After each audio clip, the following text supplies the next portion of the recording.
ગુજરાત સરકાર આયોજિત સંધાન લેક્ચર સિરીઝમાં હું આપ સર્વનું અભિવાદન કરું છું.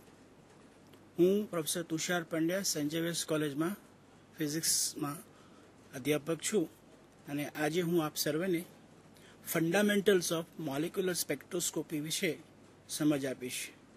મિત્રો, થર્ડ યર બીએસસી ફિઝિક્સના વિદ્યાર્થીઓનું ફિઝિક્સ પેપર 7માં 2 યુનિટ મોલિક્યુલર સ્પેક્ટ્રોસ્કોપીના ભણે છે. તો આ 2 યુનિટના સાથે સંકળાયેલા મોલિક્યુલર સ્પેક્ટ્રોસ્કોપીસના કોન્સેપ્ટ વિશે આજે આપણે ચર્ચા કરીશું.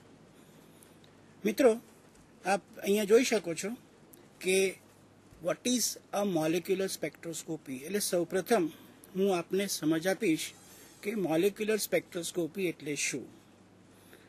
આપ વિદ્યાર્થી મિત્રો, આપ જાણો છો કે એસવાય બીએસસીમાં તમે એટોમિક સ્પેક્ટ્રોસ્કોપીનો અભ્યાસ કર્યો છે.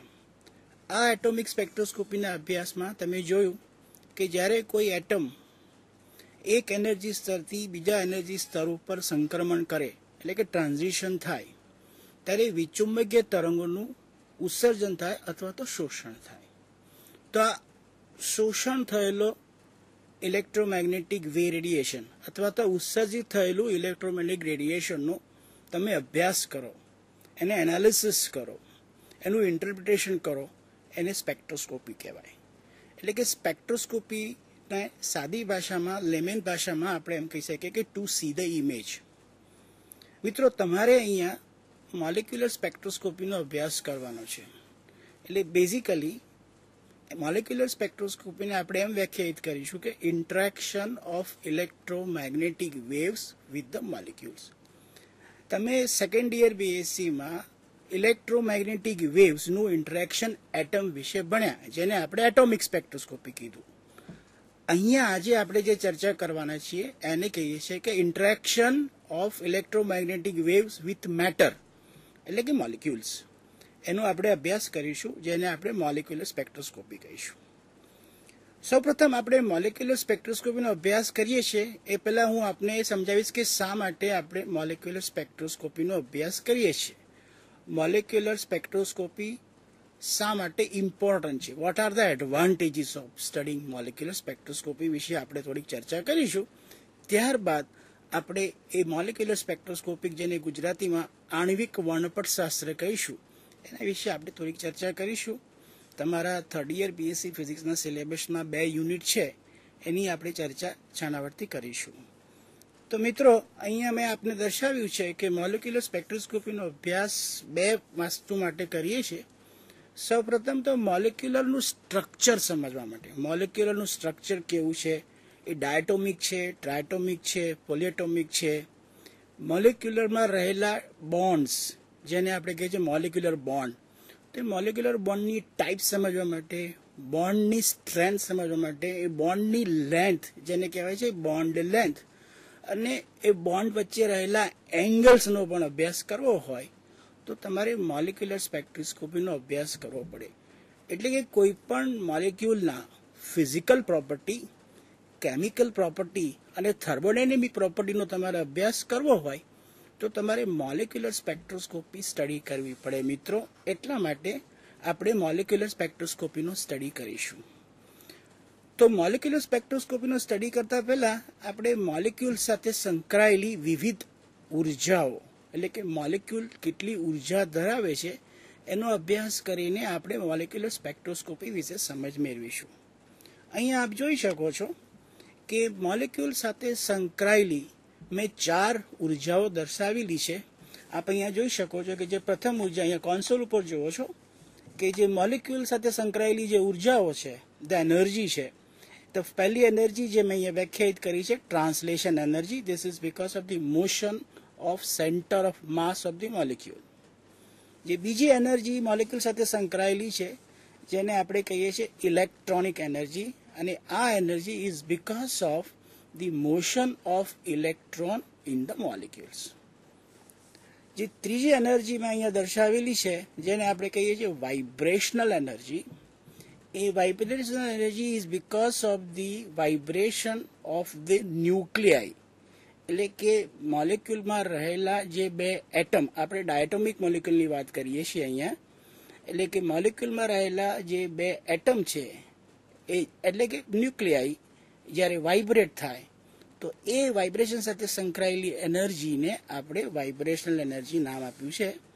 અને મિત્રો આપ અહીંયા જોઈ શકો છો કે રોટેશનલ એનર્જી આપે જોયું કે મોલિક્યુલને અંદર બે ઇન્ટરનલ મોશન છે, વાઇબ્રેશનલ એનર્જી અને રોટેશનલ એનર્જી.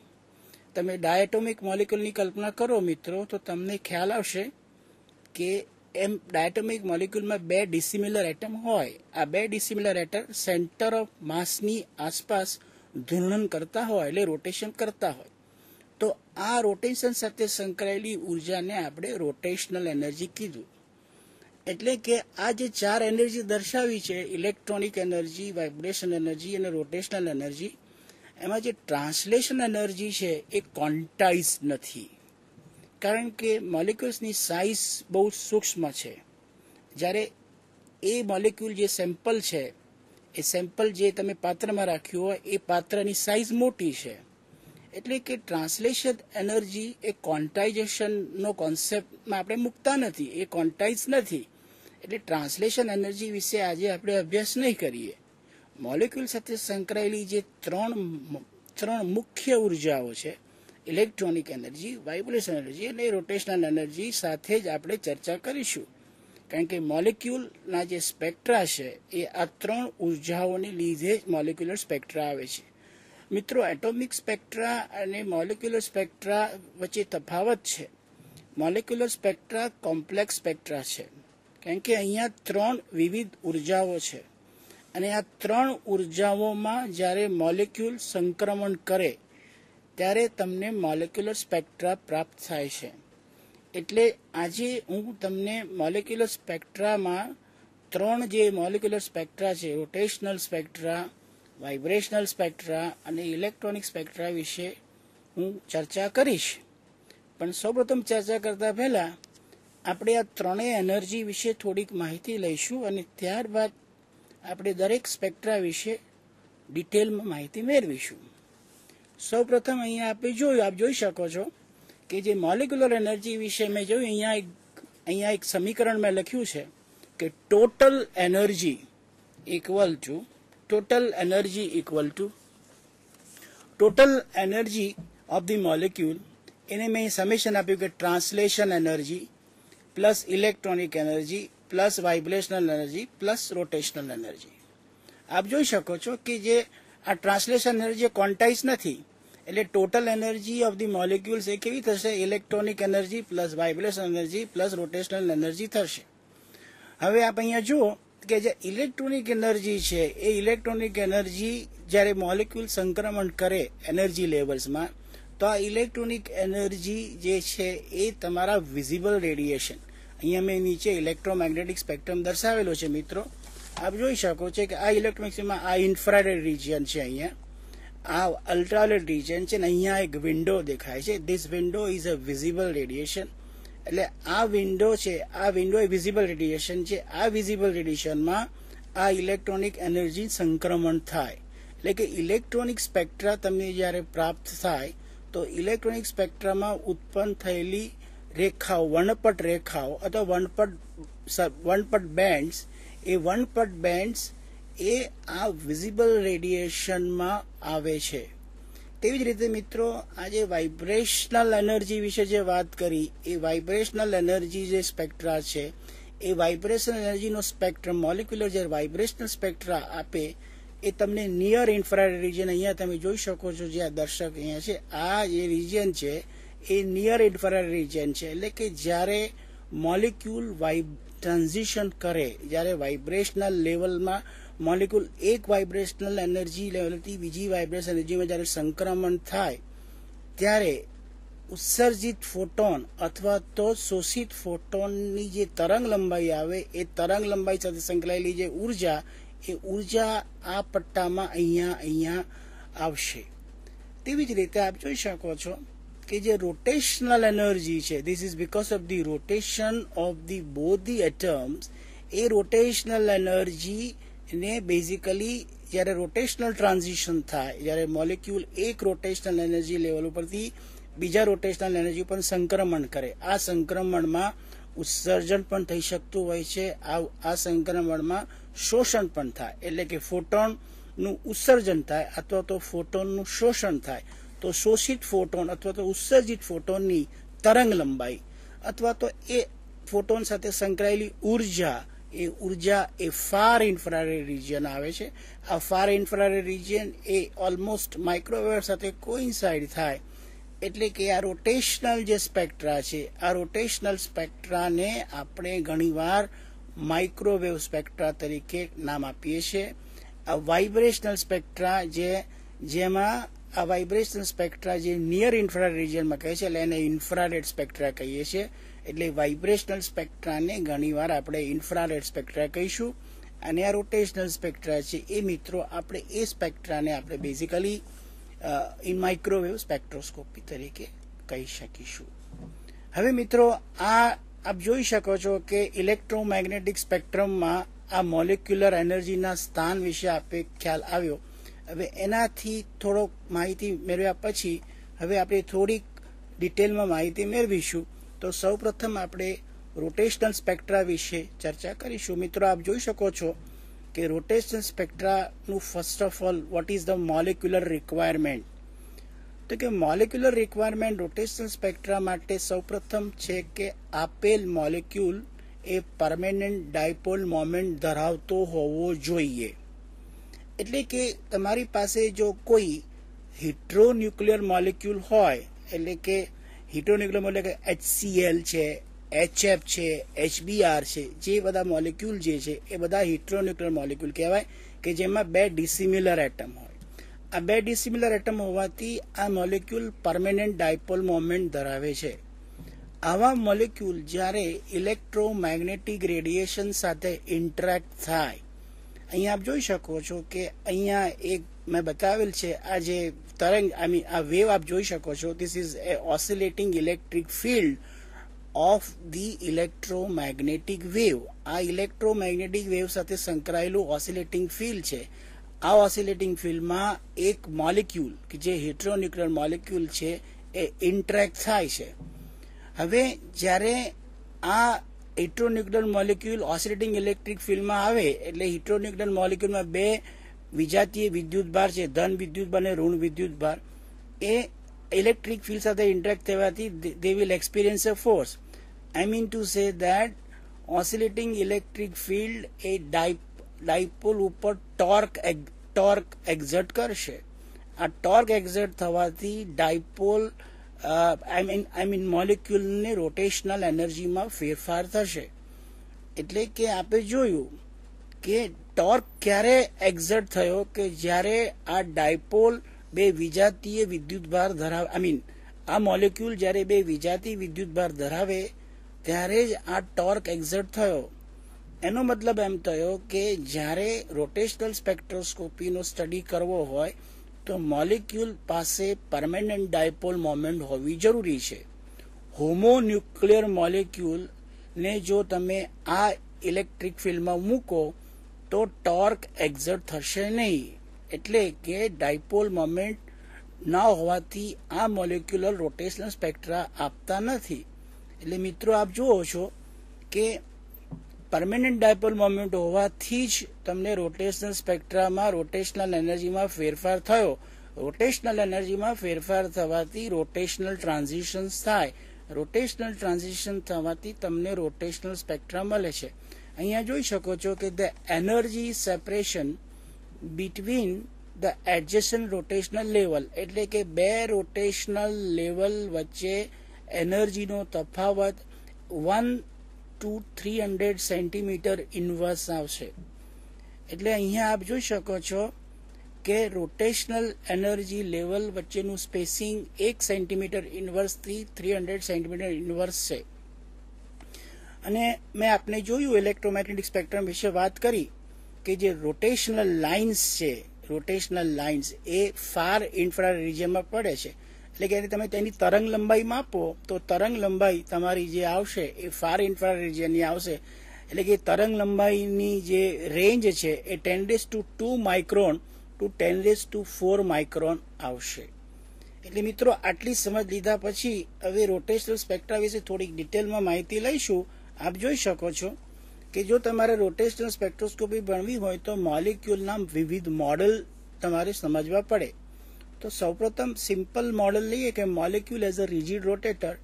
અહીંયા મેં આકૃતિમાં દર્શાવેલું છે, એક મોલિક્યુલ દર્શાવે છે. એ મોલિક્યુલ આપ જોઈ શકો છો કે હિસ્ટ્રોન્યુક્લિયર મોલિક્યુલ છે, જેમાં બે અલગ એટમ્સ બતાવે છે. અહીંયા M1, આ એટમ M1 છે, આ બીજો એટમ M2 છે. M1 એટલે એટમ 1 નું માસ M1 અને આ બીજો M2 એટમ નંબર 2 નું માસ M2. આપ જોઈ શકો છો કે બંને એટમ ડિસિમિલર એટમ છે અને અહીંયા સેન્ટર ઓફ માસ છે અને અહીંયા આપ એક્સિસ જોઈ શકો. This is an axis which is passing to the center of mass and normal to the internuclear axis. અને બંને આ ડિસિમિલર એટમ આ સેન્ટર ઓફ માસને અનુલક્ષીને ધૂર્ણન કરે છે. અહીંયા આપ જોઈ શકો છો કે એટમ M1 આ સેન્ટર ઓફ અનુલક્ષીને એક ધૂર્ણન કરે છે, એટલે કે રોટેશન કરે છે. આ એટમ નંબર 2 જેનું માસ M1 જેટલું નથી, M2 is less than M1, એ આપ જોઈ શકો છો. અને આ M2 પણ આ સેન્ટર ઓફ માસને અનુલક્ષીને ધૂર્ણન કરે છે, એટલે કે there is a rotational motion. પણ અહીંયા આપ જોઈ શકો છો કે જ્યારે during the rotation the distance between atom number 1 અને atom number 2 એ અચળ રહે છે. એટલે કે r bond length, જેને આપણે કહીએ છીએ bond length, આ જે bond length છે એ અચળ રહે છે, એટલે કે રિજિડ છે. એટલા માટે આ રોટેટરને આપણે રિજિડ રોટેટર નામ આપ્યું મિત્રો. એટલે કે this is a rigid rotator અને આ રોટેશન સાથે સંકળાયેલી જે ઉર્જા છે એને આપણે રોટેશનલ એનર્જી કહીશું. તો આ તમારી એક સિસ્ટમ થઈ, system of 2 different masses revolving around A centre of માસ. તો અહીંયા ડિસ્ટન્સ આર અચળ રહેવાથી તમારે આ રોટેશનલ એનર્જી શોધવી હોય તો તમારે શ્રોડિંજર વેવ ઇક્વેશનની મદદ લેવી પડે મિત્રો. તમે સેકન્ડ યર બીએસસીમાં સિંગલ પાર્ટિકલ માટે શ્રોડિંજર સમીકરણ લખ્યું છે. હવે અહીંયા મેં આકૃતિમાં બતાવી, તમે જોઈ શકો છો કે શ્રોડિંજર વેવ સમીકરણ લીધા પછી આ શ્રોડિંજર વેવ સમીકરણ અહીંયા લખ્યું, જેમાં પોટેન્શિયલ એનર્જી દર્શાવેલ નથી. મિત્રો આપ જોઈ શકો છો કે પોટેન્શિયલ એનર્જીનો પાર્ટ નથી, કારણ કે આ ડિસ્ટન્સ આર અચળ હોવાથી potential energy V of R શૂન્ય થાય. એટલે V ઓફ R શૂન્ય મૂકવાથી તમારું આ શ્રોડિંજર વેવ સમીકરણ આ રીતે થાય. હવે આ શ્રોડિંજર વેવ ઇક્વેશનનું તમારે સોલ્યુશન લેવું પડે. એ સોલ્યુશન તમે પદ્ધતિ ક્વોન્ટમ મિકેનિક્સમાં ભણ્યા છો, એ વિશે અહીંયા હું ચર્ચા નહીં કરું, કારણ કે આપણે અહીંયા ફિઝિક્સ સમજવા માંગીએ છીએ. એટલે આપણે ગાણિતિક ઇક્વેશનો દર્શાવેલ નથી, પરંતુ આ ડેલ સ્ક્વેર જે ઓપરેટર છે એને ગોલીય ધ્રુવીય યામ પદ્ધતિમાં મૂકી આ વેવ સમીકરણનું તમે સોલ્યુશન લાવો તો તમને મોલિક્યુલ સાથે સંકળાયેલી રોટેશનલ એનર્જીના પોસિબલ વેલ્યુઝ આ જે સમીકરણ અહીંયા દર્શાવ્યું છે એ પ્રમાણે મળે. જેમાં જે કોન્સ્ટન્ટ જે દર્શાવ્યો છે, જે છે એને આપણે ક્વોન્ટમ નંબર કહીએ છીએ, જે બતાવે છે રોટેશનલ ક્વોન્ટમ નંબર, જે તમને ક્વોન્ટાઇઝેશનનો કોન્સેપ્ટ આપે છે કે રોટેશનલ એનર્જી એ ક્વોન્ટાઇઝડ છે, એટલે કે તેના વિવિધ પોસિબલ વેલ્યુઝ અવેલેબલ છે કે જે ડિપેન્ડ્સ અપોન જે.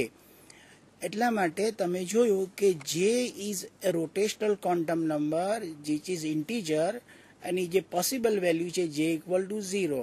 જે ઇક્વલ ટુ 0 મળે એટલે કે તમને એનર્જીની વેલ્યુ 0 એટલે કે ગ્રાઉન્ડ સ્ટેટમાં રોટેશનલ એનર્જીની વેલ્યુ મળે. જે ઇક્વલ ટુ 1 મૂકો એટલે તમને વિવિધ રોટેશનલ એનર્જીના સ્તર મળતા જશે. અહીંયા આપ જોઈ શકો છો કે એ રોટેશનલ એનર્જીની વેલ્યુ મેળવ્યા પછી તમે જ્યારે રોટેશનલ એનર્જી લેવલ લો, અહીંયા તમને બતાવ્યું ધ એનર્જી ઇક્વેશન મેં બતાવ્યું છે, એ એનર્જી ઇક્વેશનને મેં વેવ નંબરના ફોર્મમાં લખ્યું છે કે તમે એનર્જીને જ્યારે h/c વડે ભાગો તો તમને જે વેલ્યુ મળે એને ટર્મ વેલ્યુ કહેવાય, કે that is the energy calculated in terms of wave number. જે ઇક્વેશન છે f ઓફ g ના જે ડાયમેન્શન થશે મિત્રો એ સેન્ટીમીટર ઇન્વર્સમાં થાય છે, જેને આપણે દર્શાવ્યું છે b/j+1. જ્યાં b છે એ અચળાંક છે અને રોટેશનલ કોન્સ્ટન્ટ કીધો છે. તો તમે જે ઇક્વલ ટુ 0 મૂકો, જે ઇક્વલ ટુ 1 મૂકો, જે ઇક્વલ ટુ 3 મૂકો તો તમને વિવિધ ઉર્જા સ્તરો મળ્યા. તો આપ જોઈ શકો છો કે જે ઇક્વલ ટુ 0 જેને આપણે ગ્રાઉન્ડ સ્ટેટ કહ્યો, કે ગ્રાઉન્ડ સ્ટેટમાં એનર્જી સાથે એની ટર્મ વેલ્યુ થશે 0. પછી જે ઇક્વલ ટુ 1 જેની ટર્મ વેલ્યુ છે 2b, જે ઇક્વલ ટુ 3, જે ઇક્વલ ટુ છે એને 6b, એ રીતે તમે જોઈ શકો છો. પણ અહીંયા જે ઇમ્પોર્ટન્ટ થિંગ છે કે rotational energy levels are not equally space, આપ જોઈ શકો છો. અને આપ જોઈ શકો છો જેમ જેમ જેનું મૂલ્ય વધતું જાય છે એમ spacing between the rotational level increase થતું જાય છે. અહીંયા એ જ અહીંયા અગત્યની વસ્તુ છે મિત્રો, અહીંયા સમજવાની છે કે જે ઇક્વલ ટુ 0 લેવલ અને જે ઇક્વલ ટુ 1 એટલે કે ફર્સ્ટ એક્સાઇટેડ સ્ટેટ, આ બંને ઉર્જા સ્તરો વચ્ચેનું અંતર 2 ટાઈમ્સ બી થાય છે. આ 2 ટાઈમ્સ બી એ રોટેશનલ કોન્સ્ટન્ટ છે, તમે કેલ્ક્યુલેટ કરી શકો છો. મોલિક્યુલર સ્પેક્ટ્રોસ્કોપીને વિવિધ ટેક્સ્ટબુકમાં બી શોધવાની ટેકનિક્સ આપેલી છે. બી તમે શોધી શકો, એ બીની વેલ્યુ મૂકો તો તમને આ જે ઇક્વલ ટુ 0 અને જે ઇક્વલ ટુ 1 વચ્ચે રહેલું સ્પેસિંગ મળી જાય. એ સ્પેસિંગ તમે સેન્ટીમીટર ઇન્વર્સમાં શોધી શકો છો. અને ત્યારબાદ તમે જ્યારે કેલ્ક્યુલેશન કરો તો તમને ખ્યાલ આવશે કે at room temperature energy possess by the molecule is k times T, thermal energy. Room ટેમ્પરેચરે મોલિક્યુલ જે થર્મલ એનર્જી પોઝેસ કરે છે એ કેટી છે. આ કેટી તમે કેલ્ક્યુલેટ કરો, કે ઇન્ટુ ટી, કે બોલ્ટ્ઝમેન કોન્સ્ટન્ટ છે, ટી એ રૂમ ટેમ્પરેચર છે, એ ઉર્જાએ તમે એને કેલ્ક્યુલેટ કરો મિત્રો તો એ એનર્જી જે આવે 2 ટાઈમ્સ બી, એની જે વેલ્યુ છે એની એટલે કે ઇન્ટુ ટીની જે વેલ્યુ છે એ આ 2b કરતાં ઓછી છે. આઈ મેડ એ મિસ્ટેક. કે ઇન્ટુ ટીની જે વેલ્યુ છે એ જે ઉર્જાની વેલ્યુ છે એ 2b કરતાં વધારે થાય. એટલે કે room ટેમ્પરેચરે there is a possibility કે કેટલાક મોલિક્યુલ એ જે ઇક્વલ ટુ 1 લેવલ ઉપર પણ પ્રસ્થાપિત થઈ શકે છે. એટલે કે મારો કહેવાનો મતલબ એમ છે કે રૂમ ટેમ્પરેચરે અપર રોટેશનલ લેવલ પણ પોપ્યુલેટેડ થઈ શકે છે. એનો મતલબ એમ થયો કે rotational levels are fairly populated at room temperature. એનું કારણ મિત્રો મેં આપને સમજાવ્યું કે થર્મલ એનર્જીનું મૂલ્ય કેટી એ આ 2b કરતાં વધારે હોવાથી મોલિક્યુલ ઓટોમેટિક ટ્રાન્ઝિશન એટલે કે સંક્રમણ કરશે જે ઇક્વલ ટુ 0 ટુ જે ઇક્વલ ટુ 1.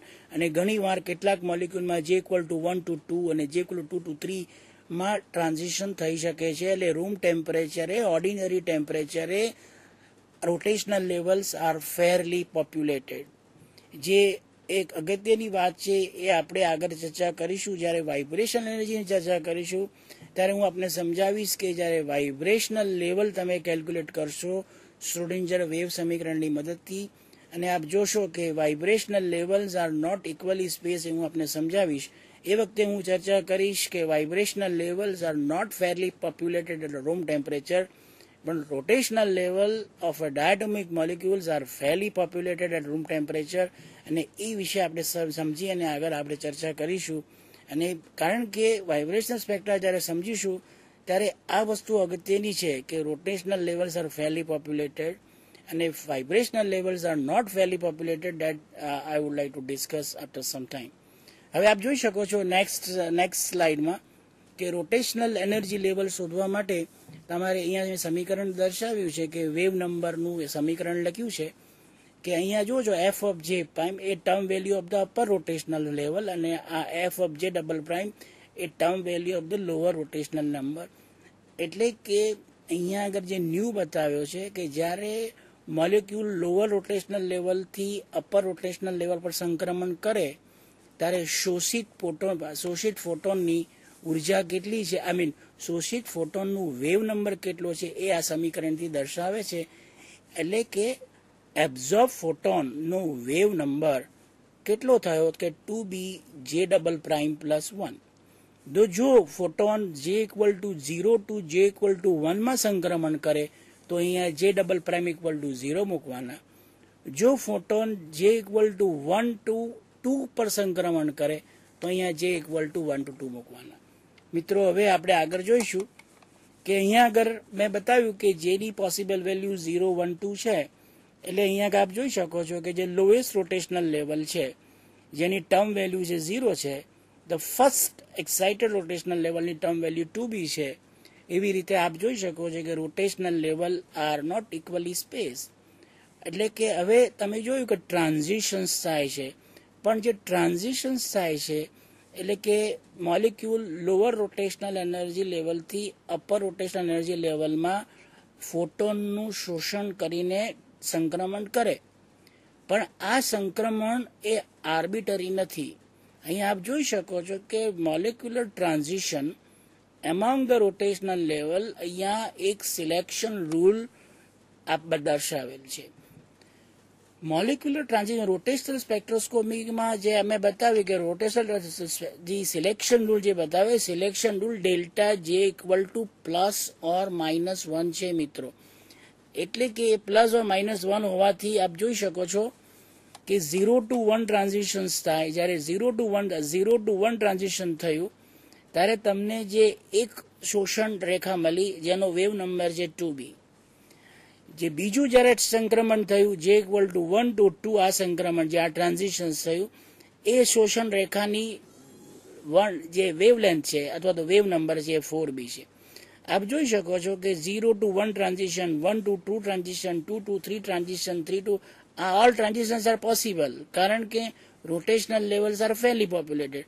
તો જોયું કે 0 to 1 ટ્રાન્ઝિશન તમને વેવ નંબર 2b આપ્યું, 4b આપ્યું, 6b આપ્યું. તો આપ જોઈ શકો છો કે rotational energy levels are not equally space, but rotational line, the absorption lines are equally space.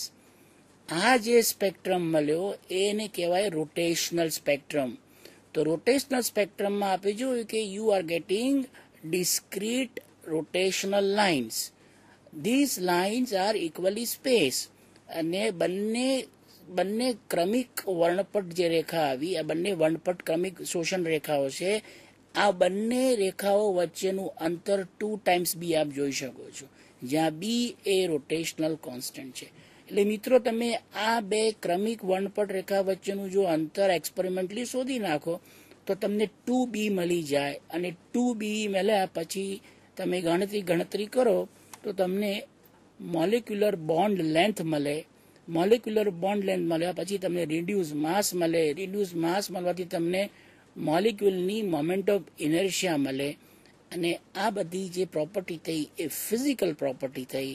એટલે કે રોટેશનલ સ્પેક્ટ્રો સ્ટડી કરવાથી તમે ફિઝિકલ પ્રોપર્ટી પરનો સ્ટડી કરી શકો છો. હવે આપણે આગળ વધીશું કે જ્યારે મેં દર્શાવ્યું કે મોલિક્યુલને રિજિડ રોટેટર તરીકે આપણે કલ્પના કરી, પરંતુ હકીકતમાં જ્યારે મોલિક્યુલમાં રોટેશન દરમિયાન સ્ટ્રેચિંગ ઇફેક્ટ આવે છે.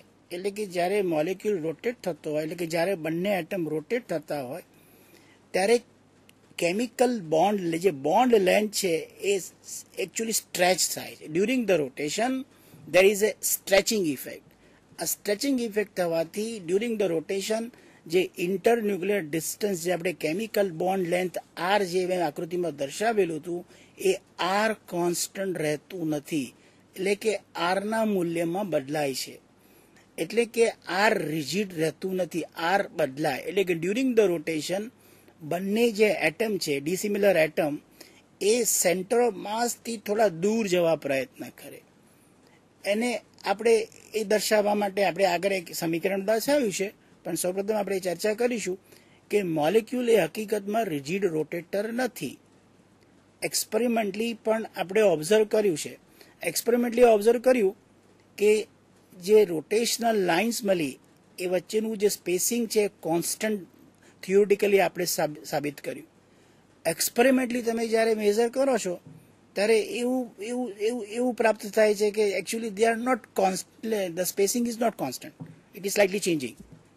એ જે વેરિએશન જે આવે છે, જે ચેન્જ આવે છે is because of this rotation and because of this non rigid rotator concept. એટલે કે જ્યારે મોલિક્યુલ રોટેટ થાય, because of the rotation both the dissimilar atoms are moving away from the center of mass. તેને કહેવાય છે કે stretching effect.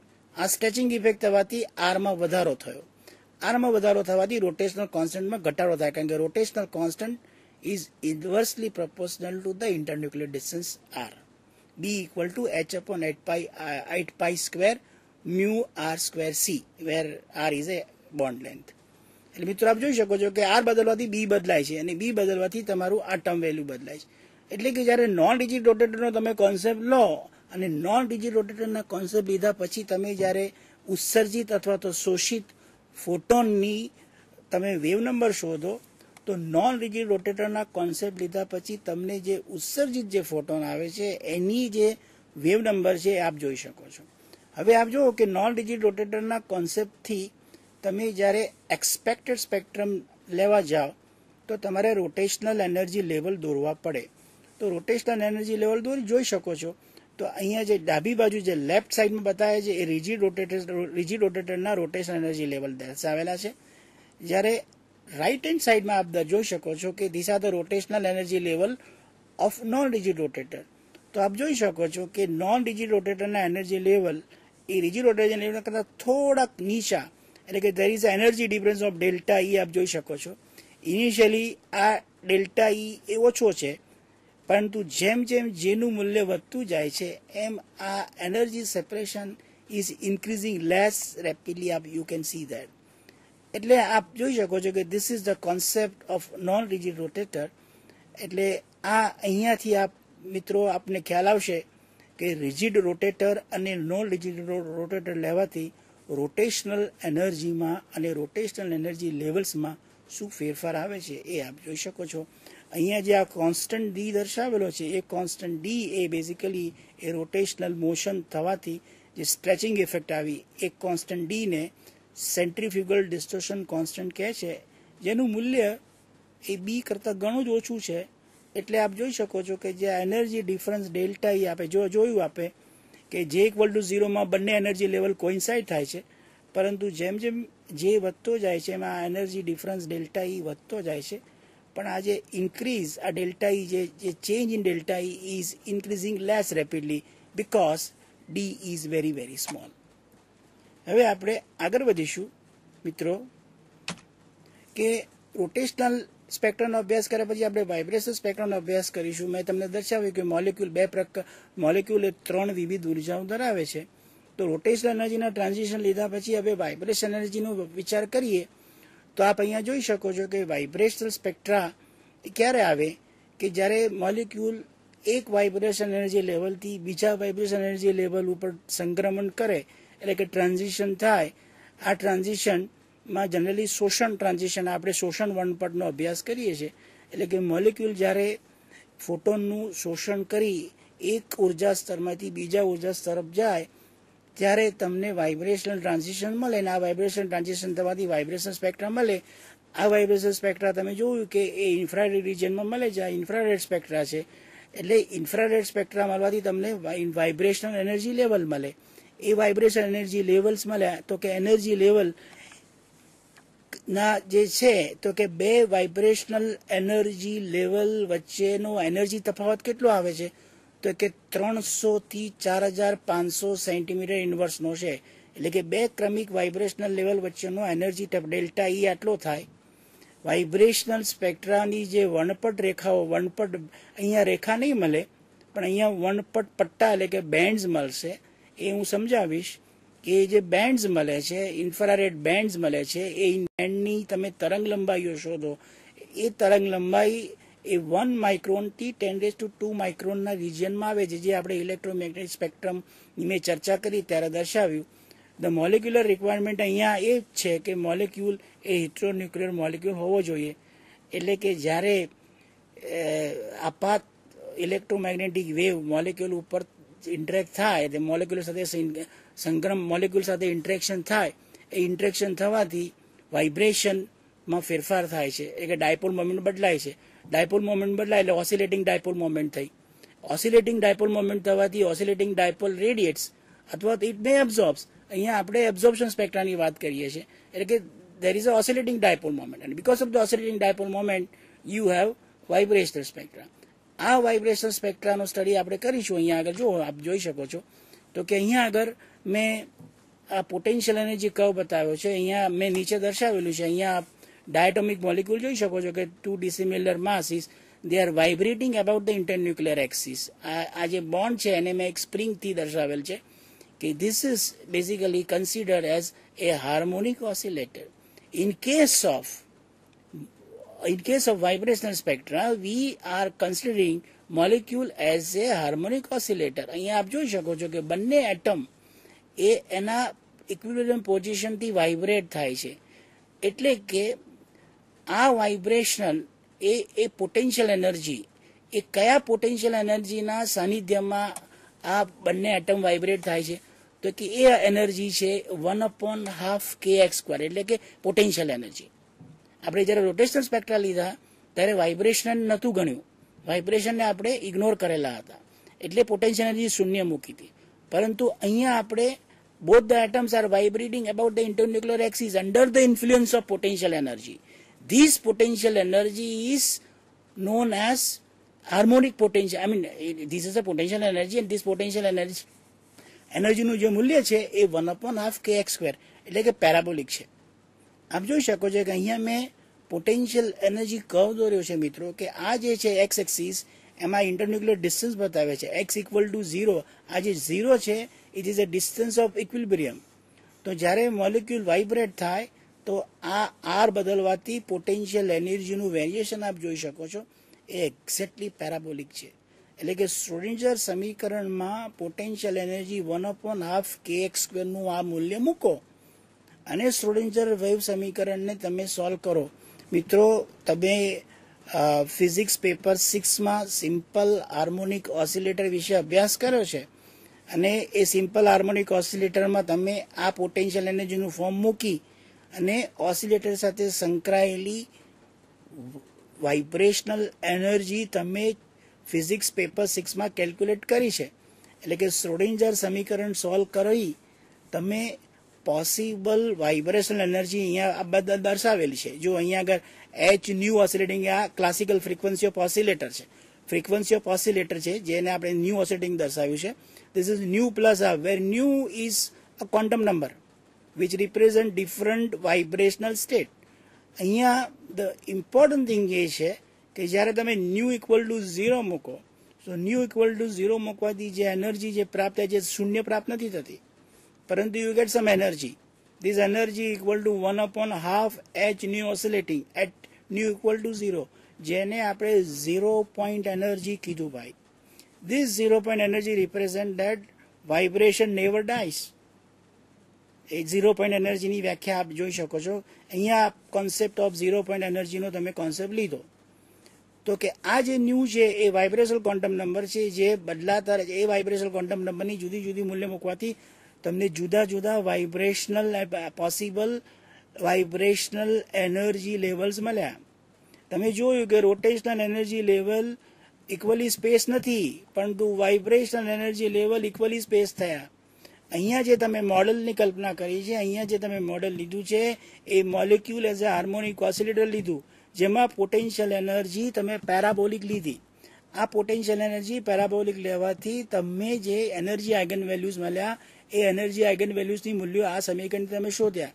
તો આપ જોઈ શકો છો કે વાઇબ્રેશનલ લેવલ વચ્ચે સ્પેસિંગ આવે છે. આ સ્પેસિંગનું મૂલ્ય તમે શોધી શકો છો. અહીંયા જે તમે nu =0 મૂકો અને nu =1 મૂકો તો વાઇબ્રેશન લેવલનું સ્પેસિંગ જે પ્રાપ્ત થાય અહીંયા બતાવ્યું છે h×ω. મિત્રો, vibrational level are equally spaced, પરંતુ spacing between the vibrational level plays very important part. અહીંયા હું સમજાવીશ અહીંયા આગળ કે મેં તમને જ્યારે રોટેશનલ સ્પેક્ટ્રા સમજાવ્યા ત્યારે બતાવ્યું હતું કે molecule at room temperature thermal energy ધરાવે છે. એ થર્મલ એનર્જીનું મૂલ્ય KT છે. એ KTનું મૂલ્ય તમે બોલ્ટ્ઝમેન કોન્સ્ટન્ટ Kનું મૂલ્ય અને ટેમ્પરેચર T = 300 ડિગ્રી કેલ્વિન મૂકીને શોધી શકો છો. તો આ વાઇબ્રેશન સ્પેક્ટ્રામાં કોઈ પણ એક મોલિક્યુલ માટે તમે આ કેલ્ક્યુલેશન કરશો તો તમને ખ્યાલ આવશે કે જે આ સ્પેસિંગ છે, spacing between the two vibrational level ને આપણે વાઇબ્રેશનલ ક્વોન્ટા કહીશું. તો વાઇબ્રેશનલ ક્વોન્ટાનું મૂલ્ય એ KT કરતાં ઘણું વધારે આવે છે. એટલે કે રૂમ ટેમ્પરેચરે મોલિક્યુલની એનર્જી જે KT છે એ આ એનર્જી સ્પેસિંગ કરતાં ઓછી છે. આ એનર્જી સ્પેસિંગ કરતાં ઓછી હોવાથી મોલિક્યુલ આ લોઅર વાઇબ્રેશનલ લેવલ એટલે કે ગ્રાઉન્ડ સ્ટેટથી અપર વાઇબ્રેશનલ લેવલ ઉપર સંક્રમણ કરી શકશે નહીં. એટલે કે ઉપર ઇવન બીજા પણ જે વાઇબ્રેશનલ લેવલ છે એના ઉપર પણ એ સંક્રમણ કરી શકશે નહીં. એનો મતલબ એમ થયો કે રૂમ ટેમ્પરેચરે બધા જ molecule A new equal to 0 ઉપર પ્રસ્થાપિત થશે.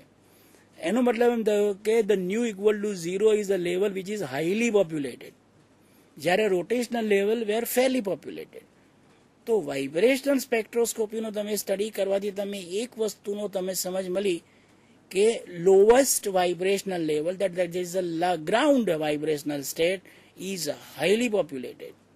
હા, એવા કેટલાક મોલિક્યુલ જે અવેલેબલ છે જેના upper vibrational levels are slightly populated. જેમાંનું એક મોલિક્યુલ છે આયોડિન મોલિક્યુલ છે, જેના વિશે હું થોડીક ચર્ચા કરીશ. પરંતુ અત્યારે આપણે વાઇબ્રેશન સ્પેક્ટ્રોસ્કોપીની ચર્ચા કરી રહ્યા છીએ મિત્રો. એટલે આપ જોઈ શકો છો કે જે energy spacing that is a vibrational quanta is greater than the energy possessed by the molecule at room temperature. એટલે vibrational levels are not fairly populated, but rotational levels are fairly populated at room temperature. આ population શોધવા માટે તમારે Maxwell બોલ્ઝમેનનો નિયમ લગાવી તમે number of molecule in the ન્યૂથ state relative to the number of molecule in the zero state, that is the ratio of n new divided by n0, તમે બોલ્ઝમેન મેક્સવેલ બોલ્ઝમેનના નિયમ પ્રમાણે એ શોધી શકો છો મિત્રો. પણ જેની ચર્ચા આપણે અહીંયા નહીં કરીએ કારણ કે મારે સમયની મર્યાદા છે. એ સમયની મર્યાદાને હું ધ્યાન રાખીને હું ફક્ત એટલું જ આપને કહીશ કે જે લોએસ્ટ વાઇબ્રેશનલ લેવલ છે દે આર હાઈલી પોપ્યુલેટેડ મિત્રો. એટલે આ વસ્તુનું આપણે ખાસ ધ્યાન રાખીશું કે જ્યારે વાઇબ્રેશનલ સ્પેક્ટ્રાનો અભ્યાસ કરીશું ત્યારે આપ જોશો કે ફક્ત એક જ ટ્રાન્ઝિશન આપણને મળે. એ ટ્રાન્ઝિશન જે મળે કારણ કે બધા જ મોલિક્યુલ આ ગ્રાઉન્ડ સ્ટેટમાં હોવાથી મોલિક્યુલ જ્યારે ફોટોન એબ્ઝોર્બ કરે તો આ ફોટોન એબ્ઝોર્બ થવાથી ન્યુ ઇક્વલ ટુ 0 થી ન્યુ ઇક્વલ ટુ 1 ઉપર જઈ શકે અથવા તો ન્યુ ઇક્વલ ટુ 0 થી 2 ઉપર જઈ શકે. પરંતુ આ વાઇબ્રેશનલ ટ્રાન્ઝિશન્સ થવા માટેના પણ સિલેક્શન રૂલ્સ છે જેનો અભ્યાસ આપણે હમણાં કરીએ છીએ અને એના ઉપરથી હું તમને એક્સપેક્ટેડ સ્પેક્ટ્રમની કલ્પના કરીશ. અહીંયા આપણે એ ચર્ચા કરીશું. તો હવે આપણે એની વાત કરીએ કે જે સિલેક્શન રૂલ છે આપણે જે જોયું કે અહીંયા આગળ આ જે સિલેક્શન રૂલ છે વાઇબ્રેશનલ ટ્રાન્ઝિશનમાં selection rule delta nu equal to +or-1 છે, જેનો અભ્યાસ ક્વોન્ટમ મિકેનિકલીથી કરી શકાય છે. એટલે કે તમે ક્વોન્ટમ મિકેનિક્સનો એપ્લાય કરી અને આ selection rule delta nu equal to 1નો તમે કેલ્ક્યુલેશન કરો. તમારા પુસ્તકમાં એ દર્શાવેલ છે. કેલ્ક્યુલેશન અહીંયા હું દર્શાવતો નથી, ફક્ત અહીંયા મેં આપને બતાવ્યું કે વાઇબ્રેશનલ transition does not take place arbitrarily. There is a selection rule. The selection rule is delta nu equal to +or-1. એટલે કે +1 લેવાથી તમને આ ઉત્સર્જન વર્ણપટ થાય કે 0 થી 1, 1 to 2 એ રીતે તમે આ ટ્રાન્ઝિશન જોઈ શકો છો. હવે આપ જોઈ શકો છો નેક્સ્ટ સ્લાઇડમાં કે આપણે જોઈ શકો છો કે જે ટ્રાન્ઝિશન થયું આ ટ્રાન્ઝિશન થવાથી જે વેવ નંબર આવ્યો ઉત્સર્જિત ફોટોનનો અથવા તો શોષિત ફોટોનનો જે વેવ નંબર છે એ વેવ નંબર આ એનર્જી ઇક્વેશન ઉપરથી તમે શોધી શકો છો. આ એનર્જી ઇક્વેશનમાં ડેલ્ટા ઇક્વલ ટુ +or-1 લેવાથી તમને આ સમીકરણ જે પ્રાપ્ત થાય છે એ સમીકરણ મેં અહીંયા દર્શાવેલ છે. પરંતુ જે અગત્યની વાત કરવાની છે કે ફક્ત લોએસ્ટ વાઇબ્રેશનલ લેવલ હાઈલી પોપ્યુલેટ થવાથી તમને એક જ ટ્રાન્ઝિશન મળે કારણ કે selection equal to delta equal to +or-1 અને આ સિલેક્શન રૂલ +or-1 લેવાથી આપણે જોયું કે આ ઉપરની સ્લાઇડમાં કે આ જ ફક્ત ગ્રાઉન્ડ સ્ટેટ જ હાઈલી પોપ્યુલેટેડ છે અને જો +or-1 તમે લો તો ફક્ત એક જ ટ્રાન્ઝિશન મળે ફ્રોમ 0 to 1. એટલે 0 to 1 ટ્રાન્ઝિશન લેવામાં આવે તો ફક્ત તમને એક જ બેન્ડ મળે. અહીંયા મિત્રો એટલું યાદ રાખીએ કે 0 to 1 ટ્રાન્ઝિશન થવાથી તમને વર્ણપટમાં એક રેખા નથી મળતી, વર્ણપટ રેખા નથી મળતું પણ વર્ણપટ બેન્ડ મળે છે. અને આ બેન્ડનો જે વેવ નંબર છે એ વેવ નંબર ઓમેગા જેને આપણે વાઇબ્રેશનલ કોન્સ્ટન્ટ કહીશું. આ વાઇબ્રેશનલ કોન્સ્ટન્ટ એ basically representing the frequency of a oscillator in terms of centimetre inverse. કારણ કે ઓમેગાનું જે મૂલ્ય છે એ ન્યૂ ઓસિલેટિંગ અપોન સી થાય એટલે તમે આ મિત્રો શોધી શકો છો. હવે આપણે જોયું કે આ સ્પેક્ટ્રમ હાર્મોનિક ઓસિલેટરનો કોન્સેપ્ટ લીધો. હાર્મોનિક ઓસિલેટરના કોન્સેપ્ટથી સ્પેક્ટ્રમ તમે લીધો તો કે તમને ફક્ત એક જ બેન્ડ મળી, કારણ કે મેં દર્શાવેલું છે કે આ ફિગરમાં અહીં આપ જોઈ શકો છો કે 0 to 1 ટ્રાન્ઝિશન થવાથી ફક્ત તમને એક જ વર્ણપટ બેન્ડ મળે. આ એક જ વર્ણપટ બેન્ડ મળવાથી તમે જ્યારે એક્સપેરિમેન્ટલ વાઇબ્રેશન સ્પેક્ટ્રા સાથે કમ્પેર કરો તો તમને ખ્યાલ આવશે કે હાર્મોનિક ઓસિલેટરના મોડેલ લેવાથી તમે વાઇબ્રેશનલ સ્પેક્ટ્રાના ફીચર્સ એક્સપ્લેન કરી શકતા નથી. મતલબ કે something is wrong with your model. આપણે જે કલ્પના કરી હતી કે પોટેન્શિયલ એનર્જીનું જે ફોર્મ છે એ એક્ઝેક્ટલી પેરાબોલિક છે, એટલે કે 1/2kx² છે. એટલે સ્ક્રોડિંજર સમીકરણમાં આપણે V બરાબર 1/2kx² મૂકી આપણે પોસિબલ એનર્જી આઇગન વેલ્યુ શોધી અને એના ઉપરથી આપણે એક્સપેક્ટેડ સ્પેક્ટ્રમ લાવ્યા. એક્સપેક્ટેડ સ્પેક્ટ્રમના આપણને ફક્ત ફંડામેન્ટલ બેન્ડ જ મળી. હકીકતમાં વાઇબ્રેશન સ્પેક્ટ્રામાં fundamental band is followed by some weak bands. એનો મતલબ એમ થયો કે તમારે oscillator model, harmonic oscillator model સમજાવવા માટે તમારે something is missing. The missing part is that potential energy part જે આપણે સ્ક્રોડિંજર સમીકરણમાં મૂક્યો એ પેરાબોલિક નથી. એટલે કે મોર્સ નામના વૈજ્ઞાનિકે આ પોટેન્શિયલનો અભ્યાસ કર્યો અને હી ઓબ્ઝર્વ કે ડ્યુરિંગ ધ વાઇબ્રેશનલ ટ્રાન્ઝિશન, જ્યારે ડ્યુરિંગ ધ વાઇબ્રેશન જ્યારે ડિસ્ટન્સ r બદલાય છે ત્યારે ડાયપોલ મોમેન્ટ બદલાય છે. પણ તમે જ્યારે ડાયપોલ મોમેન્ટનું વેરિએશનનો અભ્યાસ કરો તો કે change in dipole moment is not changing linearly with the distance. મિત્રો એટલું સમજો કે ડાયપોલ મોમેન્ટની ડેફિનેશન આપ જાણો છો. Dipole moment is basically a product of charge into the distance r. અહીંયા આપણે વાઇબ્રેશનની વાત કરીએ છીએ. વાઇબ્રેશનની વાત કરીએ એટલે કે ડિસ્ટન્સ બંને એટમો, both the atoms are vibrating about the internuclear distance. એટલે કે r ચેન્જ થાય છે, r ચેન્જ થાય છે, ડાયપોલ મોમેન્ટ ચેન્જ થાય છે. પણ r ચેન્જ થવાથી ડાયપોલ મોમેન્ટ ચેન્જ થાય છે, પણ આ રિલેશન લિનિયર રિલેશનશીપ નથી. એને કહેવાય છે એનહાર્મોનિસિટી. એટલે કે this is known as electrical anharmonicity. એટલે કે potential is not exactly parabolic. અહીંયા આ ફિગરમાં જોઈ શકો છો કે જે બ્લુ કર્વ છે એ તમે ઓસિલેટરનો હાર્મોનિક ઓસિલેટર કોન્સેપ્ટથી દર્શાવેલો છે કે 1/2kx² નો કોન્સેપ્ટ લો તો તમને પોટેન્શિયલ એનર્જી આ રીતે મળે. પરંતુ જ્યારે તમે એનહાર્મોનિસિટી એટલે કે એનહાર્મોનિક પોટેન્શિયલ લો, જેને આપણે કહીએ છીએ મોર્સ પોટેન્શિયલ. આ મોર્સ પોટેન્શિયલ વિશે તમારા મોલેક્યુલર સ્પેક્ટ્રોસ્કોપીમાં મોર્સ પોટેન્શિયલનું ફોર્મ મિત્રો આપેલ છે.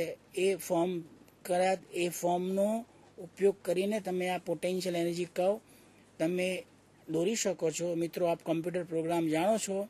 તમે કોઈ પણ એક મોલેક્યુલ લો અને ડેટા બુકમાંથી તમે એનો ફોર્સ કોન્સ્ટન્ટ શોધી અને તમે ડિફરન્ટ વેલ્યુઝ ઓફ r માટે તમે આ મોર્સ પોટેન્શિયલ કર્વ દોરી શકો છો. અને આ મોર્સ પોટેન્શિયલ કર્વ આપ જોઈ શકો છો. અને આ સિમ્પલ હાર્મોનિક પોટેન્શિયલ છે. આ 1/2kx² મોડેલ છે. This is anharmonicity. આપ જોઈ શકો છો કે એનહાર્મોનિસિટી હોવાથી આ પેરાબોલિક કર્વમાં જે ફેરફાર આપ જોઈ શકો છો. This is because of anharmonicity of a potential and this is known as electrical anharmonicity. આ એનહાર્મોનિસિટી તમે ઇન્ટ્રોડ્યુસ કરો અને આ એનહાર્મોનિસિટી ઇન્ટ્રોડ્યુસ કરવાથી તમને જે એનર્જી વેલ્યુઝ મળે એ એનર્જી વેલ્યુઝ આ રીતે આવે મિત્રો, જે અહીં સમીકરણમાં દર્શાવેલું છે. આ સમીકરણ આપ જોઈ શકો છો. ત્યારબાદ હવે આ સમીકરણની મદદથી તમે એનહાર્મોનિક ઓસિલેટર મોડલની કલ્પના કરો અને એનહાર્મોનિક ઓસિલેટર મોડલમાં સિલેક્શન રૂલ છે એ it is not restricted for +or-1. Quantum mechanically પુરવાર થયેલું છે કે ક્વોન્ટમ મિકેનિક્સ કહે છે કે delta equal to +or-1 is valid, પણ +or-2, +or-3, +or-4 are also valid. તો અહીંયા મેં દર્શાવેલા છે. જો આપ આકૃતિમાં જોઈ શકો છો ફિગરમાં કે 0 to 1 which is the most prominent transition for a harmonic oscillator model is also a prominent transition in enharmonic oscillator model. So 0 to 1 transition તમને જે બેન્ડ આપે છે, this band is known as fundamental band whose wave number is omega. મિત્રો આ wave number omega છે અને બાકીની જે બધી બેન્ડ આપ જોઈ શકો છો, this are the weak bands. તો this particular band is followed by this weak band, અને આપણે ઓવરટોન કહીશું. એટલે કે એન હાર્મોનિક ઓસિલેટર મોડેલ તમને આ સમજાવે છે. હવે આપણે જોઈ શકીએ છીએ આગળ કે જ્યારે મોલિક્યુલને તમે વાઇબ્રેટિંગ રોટેટરની કલ્પના કરો, મેં જોયું, આપને સમજાવ્યું કે મોલિક્યુલને જ્યારે તમે એન હાર્મોનિક ઓસિલેટરની વાત કરી, મોલિક્યુલ જ્યારે તમે એન હાર્મોનિક ઓસિલેટર લીધો ત્યારે તમને બેન્ડ્સ મળ્યા. આ બેન્ડ્સ એ દર્શાવે છે કે during the vibrational transition molecule also changes rotational energy states. એટલે કે તમારે મોલિક્યુલને વાઇબ્રેટિંગ રોટેટર તરીકે કલ્પના કરવી પડે. એટલે મિત્રો જ્યારે મોલિક્યુલને વાઇબ્રેટિંગ રોટેટરની કલ્પના કરો અને molecule as a vibrating rotator લો અને એ મોલિક્યુલ વાઇબ્રેટિંગ રોટેટરના તમે ટર્મ વેલ્યુ શોધો અને એના ઉપરથી તમે એક્સપેક્ટેડ સ્પેક્ટ્રમ લો, તો તમને ઇન્ફ્રારેડ બેન્ડનું ફાઇન સ્ટ્રક્ચર મળે. Infrared band is basically consisting a number of lines and these lines are arranged in a particular fashion. અને એમાં તમે એ બેન્ડનું ફાઇન સ્ટ્રક્ચર સમજી શકો છો. તો બેન્ડનું ફાઇન સ્ટ્રક્ચર સમજવા માટે તમારે મોલિક્યુલ એઝ અ વાઇબ્રેટિંગ રોટેટર સમજવું પડે. મિત્રો અહીંયા સમયનો અભાવ હોવાથી હું ફક્ત એના રિઝલ્ટની ચર્ચા કરીશ કે વાઇબ્રેટિંગ રોટેટર લેવાથી તમને જે ઇન્ફ્રારેડ સ્પેક્ટ્રમ મળે એ આપ અહીંયા જોઈ શકો છો. આ સ્પેક્ટ્રમમાં અહીંયા દર્શાવેલું છે કે જે રાઇટ હેન્ડ સાઇડમાં આ ટ્રાન્ઝિશન્સ બતાવ્યા છે અને લેફ્ટ હેન્ડ સાઇડમાં જે ટ્રાન્ઝિશન બતાવ્યા છે, this are basically the transition among the basically levels બતાવેલા છે. અહીંયા જોઈ શકો છો આ જે લેવલ છે, આ level, this are the rotational level associated with the lower vibrational state and this are the rotational level associated with the upper vibrational state. એટલે કે જ્યારે વાઇબ્રેશનલ ટ્રાન્ઝિશન થાય તો during the vibrational transition there is a electronic transition, અને આ during the vibrational transition there is a transition among the rotational energy levels. અને આ ટ્રાન્ઝિશન્સ અહીં દર્શાવ્યા છે, આ રોટેશનલ ટ્રાન્ઝિશન્સ છે. એટલે કે જ્યારે વાઇબ્રેશનલ ટ્રાન્ઝિશન થાય તો vibrational transition is accompanied by number of rotational transition. અને આ રોટેશનલ ટ્રાન્ઝિશન થવાથી તમને જે આ સમીકરણ જે પ્રાપ્ત થાય છે એ સમીકરણને ફોર્ટ્રાટ સમીકરણ પણ કહી શકાય છે. અને આ સમીકરણની મદદથી તમને આ વિવિધ બ્રાન્ચમાં મળતી વર્ણપટ રેખાઓના તરંગ નંબર મળી શકે છે મિત્રો, અને એના ઉપરથી તમે ફાઇન સ્ટ્રક્ચરનો અભ્યાસ કરી શકો છો. મિત્રો હવે તમે અહીંયા મારી પાસે 5 મિનિટ કે 7 મિનિટ છે એટલે હું ઇલેક્ટ્રોનિક સ્પેક્ટ્રા વિશે વાત કરીશ. ઇલેક્ટ્રોનિક સ્પેક્ટ્રા એ વિઝિબલ અને અલ્ટ્રાવાયોલેટ રિજનમાં પ્રાપ્ત થાય છે, જે મેં ઇલેક્ટ્રોમેગ્નેટિક સ્પેક્ટ્રમમાં બતાવ્યું. ઇલેક્ટ્રોનિક સ્પેક્ટ્રા એ મિત્રો બહુ જ કોમ્પ્લેક્સ સ્પેક્ટ્રા છે, કારણ કે ઇલેક્ટ્રોનિક સ્પેક્ટ્રામાં 3 ઉર્જા સ્તરોમાં ફેરફાર થાય છે. એટલે કે જ્યારે મોલિક્યુલની તમે ઇલેક્ટ્રોનિક એનર્જી બદલો, એટલે કે change in electronic energy creates a change in vibration energy and change in vibration energy creates a change in rotational energy. એટલે કે a single electronic transition is accompanied by number of vibrational transition and each vibration transition is accompanied by number of rotational transitions. એટલે મિત્રો અહીંયા આપણે જોઈ શકીએ છીએ, next slide આપણે જોઈશું કે આ લોઅર ઇલેક્ટ્રોનિક સ્ટેટ દર્શાવેલી છે, મેં અહીંયા અપર ઇલેક્ટ્રોનિક સ્ટેટ દર્શાવી છે, અને each electronic state is represent by potential energy curve. આ જે આકૃતિ દર્શાવે છે એ ફક્ત તમને ઇલેક્ટ્રોનિક સ્ટેટ બતાવી છે કે આ લોઅર ઇલેક્ટ્રોનિક સ્ટેટ છે, આ અપર ઇલેક્ટ્રોનિક સ્ટેટ છે. અને જ્યારે આ ઇલેક્ટ્રોનિક સ્ટેટમાં જ્યારે ટ્રાન્ઝિશન્સ થાય, આપ અહીંયા જોઈ શકો છો કે આ જે ટ્રાન્ઝિશન્સ થયા છે, this is the lower electronic state, this is the upper electronic state. The vibrational levels are not fairly populated. તો અહીંયા આપ જોઈ શકો છો કે જે ટ્રાન્ઝિશન્સ મેં દર્શાવ્યા છે, આ જે ટ્રાન્ઝિશન જે દર્શાવે છે એ ટ્રાન્ઝિશનમાં આપ જોઈ શકો છો કે ન્યૂ ડેશની વેલ્યુ ચેન્જ થાય છે, પણ ન્યૂ ડબલ ડેશની વેલ્યુ બદલાતી નથી. those transition in which new dash is changing but new double dash does not change, these transitions are known as new dash progression. આને આપણે ન્યૂ ડેશ પ્રોગ્રેશન કહીશું. આ new dash progression મિત્રો તમે લેબોરેટરીમાં અભ્યાસ કરવાના છો. અહીંયા જે આ વર્ણપટ મેં બતાવ્યો છે, આ શોષણ વર્ણપટ બતાવ્યો છે, આ શોષણ વર્ણપટ મેં આયોડિન મોલિક્યુલ માટે દર્શાવેલ છે. અહીંયા આયોડિન મોલેક્યુલ એટલા માટે લીધો છે મિત્રો કે આયોડિન મોલેક્યુલ એ હેવી મોલેક્યુલ છે. હેવી મોલેક્યુલ હોવાથી એના જે વાઇબ્રેશનલ લેવલ વચ્ચેનું જે સ્પેસિંગ છે એ ઓછું છે, કારણ કે spacing between the vibrational level is inversely proportional to the mass of the molecule. If the mass of the molecule is heavy, the spacing is less. If spacing is less, vibrational quanta is less. If vibrational quanta is less, there is a probability that some molecules may be present at a level which corresponds to nu double prime equal to 1. એનો મતલબ એમ થયો કે iodine મોલેક્યુલમાં there is a probability કે કેટલાક molecule એ nu double prime equal to 1 energy સ્તર ઉપર હોઈ શકે છે. એટલે અહીંયા તમે જુઓ છો કે બે પ્રકારના મેં પ્રોગ્રેશન બતાવ્યા છે. એક પ્રોગ્રેશન છે એ nu dash progression corresponding to nu double prime equal to 0, અને જે બીજું પ્રોગ્રેશન જે દર્શાવેલું છે એ nu dash progression corresponding to nu double prime equal to 0. એટલે મિત્રો આ જે સ્પેક્ટ્રમ છે એ આયોડિન મોલેક્યુલનો સ્પેક્ટ્રમ છે. આ સ્પેક્ટ્રમ તમે લેબોરેટરીમાં અભ્યાસ કરવાનો છો. આ આયોડિન મોલેક્યુલનું વર્ણપટ જે તમે શોષણ વર્ણપટ છે, જે વર્ણપટ વિઝિબલ રિજિયનમાં બતાવ્યો છે એ વિઝિબલ રેડિયેશનમાં વિઝિબલ રિજિયનમાં આવે છે. એટલે કે આ સ્પેક્ટ્રમની વર્ણપટ બેન્ડ્સ જે છે એ વર્ણપટ બેન્ડ તમને વિઝિબલ રેડિયેશનમાં મળશે અને ઘણીવાર અલ્ટ્રાવાયોલેટ રેડિયેશનમાં મળશે. પરંતુ અહીંયા જે આપણે જે સમજાવવાનું છે કે ઇન્ફ્રારેડ બેન્ડ અને ઇલેક્ટ્રોનિક બેન્ડ, તમે જોયું કે ઇલેક્ટ્રોનિક બેન્ડ પણ ઇલેક્ટ્રોનિક સ્પેક્ટ્રામાં પણ બેન્ડ સ્ટ્રક્ચર આવે છે, જ્યારે ઇન્ફ્રારેડ બેન્ડમાં પણ બેન્ડ સ્ટ્રક્ચર આવે છે. એટલે કે દેર is a infrared band, there is a electronic band. તો બંને વચ્ચે તફાવત એ છે કે ઇન્ફ્રારેડ જે બેન્ડ છે એનું ફાઇન સ્ટ્રક્ચર અને જે ઇલેક્ટ્રોનિક બેન્ડ છે એ બંનેના ફાઇન સ્ટ્રક્ચરમાં ફેરફાર છે. ઇન્ફ્રારેડ બેન્ડ છે એ બેઝિકલી ઓલવેઝ રેડ ડિગ્રેડેડ છે, જ્યારે ઇલેક્ટ્રોનિક બેન્ડ છે એ રેડ ડિગ્રેડેડ નથી. એવું નથી કે એ કોઈ વાર રેડ ડિગ્રેડેડ પણ હોઈ શકે છે, અથવા તો ડિગ્રેડેશનની દિશા વાયોલેટ ડિગ્રેડેશન પણ થઈ શકે છે. એટલે કે ઇન્ફ્રારેડ બેન્ડ રેડ ડિગ્રેડેડ છે, electronic band is not always red degraded. It may be red degraded or violet degraded. હવે પછીની જે ચર્ચા જે રામન સ્પેક્ટ્રા જે છે મિત્રો બાકી રહ્યા છે, અને ફ્લોરોસન્સ એન્ડ ફોસ્ફરન્સ વિશે આપણે જે ચર્ચા છે એ મારા નેક્સ્ટ લેક્ચરમાં હું એને આવરી લઈશ મિત્રો. Thank you very much.